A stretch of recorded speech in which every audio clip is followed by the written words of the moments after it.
नमस्कार, मैं हूं सोनी और आप देख रहे हैं एक्सप्रेस न्यूज भारत। अंधेरे में रोशनी का काम कर रहा है राजस्थान का सैयद पब्लिक स्कूल, जहां तालीम के साथ साथ तहजीब पर भी ध्यान दिया जाता है। यहां साधारण परिवार का बच्चा भी शिक्षा हासिल कर सकता है और यहां से निकलने वाले बच्चे आज प्रदेश भर में बुलंदियों को छू रहे हैं।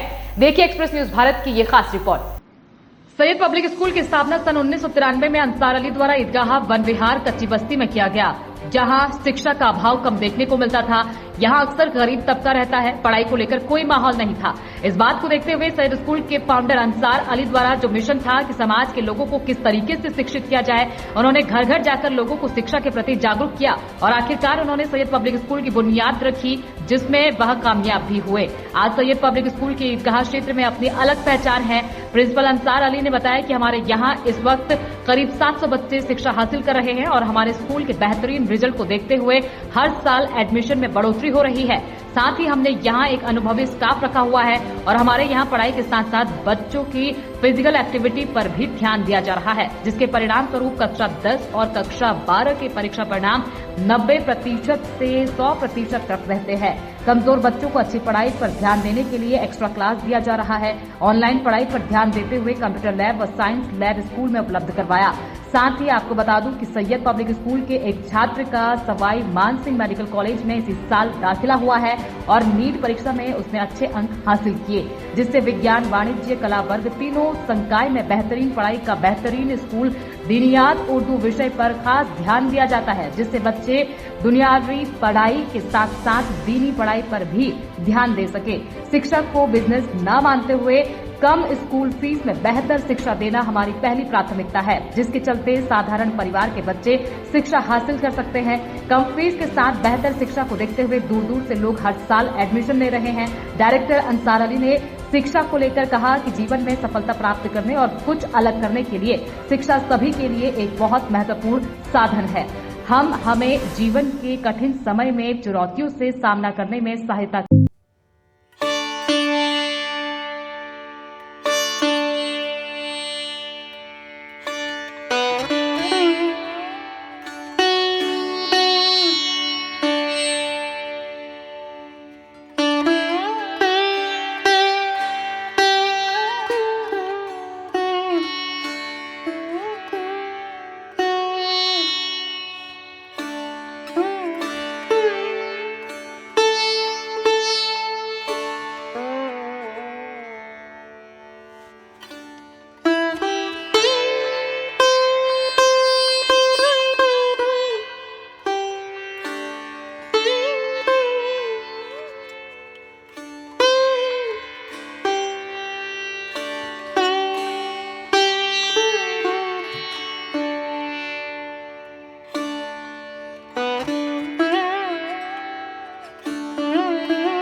सर, सबसे पहले अपने स्कूल के बारे में बताइए, कब आपने इसकी शुरुआत की? जी, अस्सलाम वालेकुम।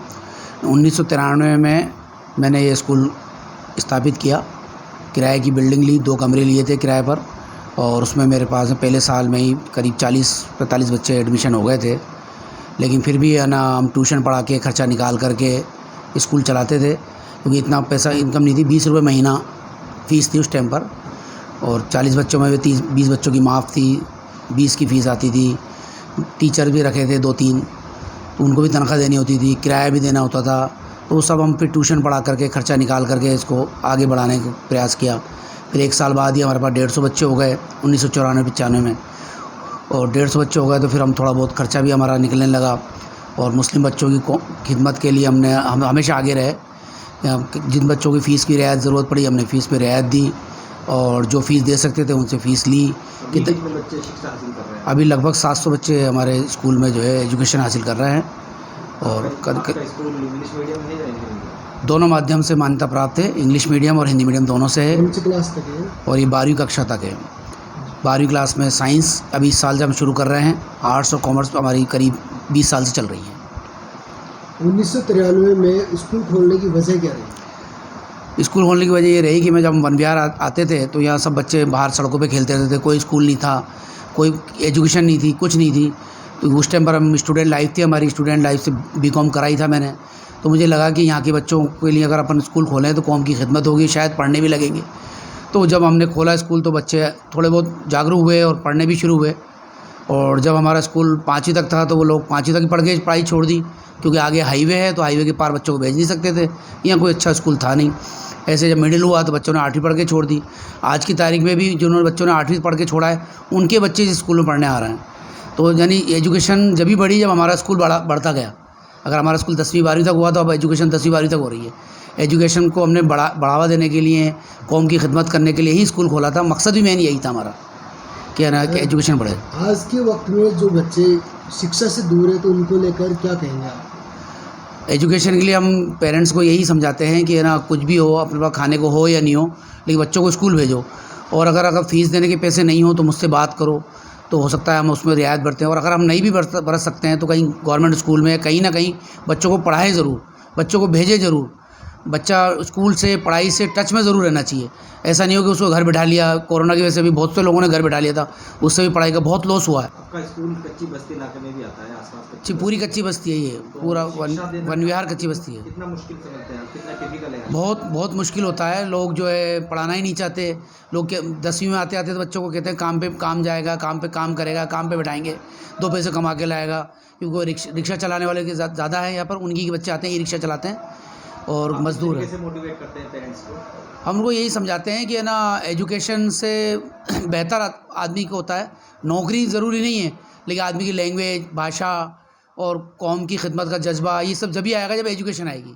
और हम पेरेंट्स को यही चीज़ समझाने की कोशिश करते हैं कि एजुकेशन दोगे तो बच्चे में सलाहियत आएगी।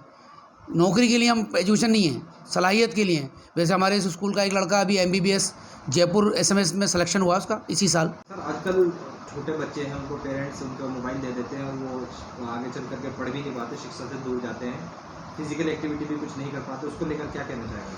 पेरेंट्स से मैं यही कहना चाहूँगा, जहाँ तक हो सके बच्चा कितनी ज़िद करे, रोए, भूख हड़ताल करें, लेकिन कोशिश यही करें कि मोबाइल उसको ना दें। और दें भी तो ये टाइम बांध दें कि 1 घंटे या 2 घंटे से ज़्यादा के लिए मोबाइल नहीं दें, क्योंकि मोबाइल की वजह से एजुकेशन से बहुत पिछड़ते जा रहे हैं बच्चे। बुक से दूर हो गए, होमवर्क से दूर हो गए, क्योंकि वो मोबाइल में ही लगे रहते हैं। इसलिए पेरेंट्स को चाहिए जहाँ तक हो सके कोशिश करें मोबाइल कम से कम समय दें। और एक तो स्कूल आए बच्चा जब, तो मोबाइल बिल्कुल उसका चेक करके भेजें कि वो स्कूल मोबाइल लेकर नहीं जाए। ऑनलाइन क्लासेस जो चली थी कोविड के टाइम, जी, इससे भी कहीं ना कहीं बच्चे ज़्यादा मोबाइल की तरफ आए हैं, उसको लेकर क्या कहेंगे आप? मोबाइल की तरफ तो बच्चे आए हैं, लेकिन ऑनलाइन पढ़ाई के नाम पर बच्चे पढ़ाई बिल्कुल नहीं करते हैं, एजुकेशन बिल्कुल हासिल नहीं करते। ऑफलाइन पढ़ाई ही अभी बहुत ज़रूरी है। हम मानते हैं कि ऑनलाइन नेटवर्क बहुत ज़रूरी है, ये चीज़ें भी ज़रूरी हैं, लेकिन अभी इतने जागरूक नहीं हुए बच्चे कि ना ऑनलाइन में पढ़ाई करें, वो पढ़ाई की तरफ ही जाएँ। या तो हमारी निगरानी में मोबाइल दें उनको, ताकि वो ऑनलाइन पढ़ाई कर सकें। हम भी व्हाट्सएप पर ग्रुप बना करके एजुकेशन से ताल्लुक़ रखते हुए बच्चों को भेजते हैं मैसेज, लेकिन हम यही कोशिश करते हैं वो बच्चे जो मैसेज देखें वो पेरेंट्स देखें और पेरेंट्स बच्चों को बताएं, ताकि वो मोबाइल में गलत चीज़ों में नहीं पढ़े। आजकल देखा जा रहा है कि नशा काफ़ी बढ़ रहा है, तो यहाँ के जो जितने भी जो लोग हैं नशा करते हैं, तो उनसे क्या अपील करना चाहेंगे एक शिक्षक होने के नाते? हाँ, मैं शिक्षक होने के नाते यही अपील करना चाहूँगा, भाई नशे से दूर रहें बच्चे।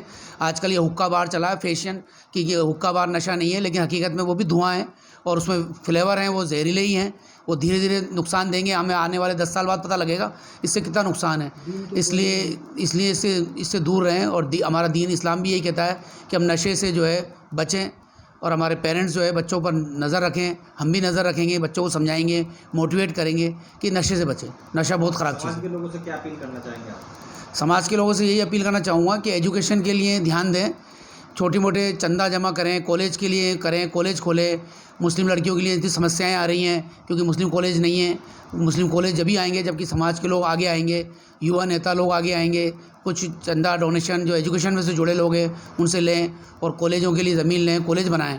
मुस्लिम गर्ल्स कॉलेज की आजकल डिमांड की जा रही है, उसको लेकर आप क्या कहना चाहेंगे? सबसे बड़ी ज़रूरत है आज मुस्लिम गर्ल्स कॉलेज की। मुस्लिम गर्ल्स कॉलेज के बिना मुस्लिम लड़कियां पढ़ नहीं पा रही हैं। पेरेंट्स जो है उनको आगे 12वीं के बाद भेज नहीं पाते हैं, दूर हैं, महारानी कॉलेज बहुत दूर है या फिर लड़कों के साथ कॉलेज है तो उसमें पढ़ाना नहीं चाहते, तो उन लड़कियों की फिर पढ़ाई छूट जाती है। इसलिए मुस्लिम गर्ल्स कॉलेज का होना बहुत ज़रूरी है। मुस्लिम गर्ल्स कॉलेज के लिए कोशिश की जाए। मैं सबके साथ हूँ, अगर समाज चाहेगा तो मैं जो जैसा योगदान चाहेगा मैं उस योगदान को करने के लिए तैयार हूँ।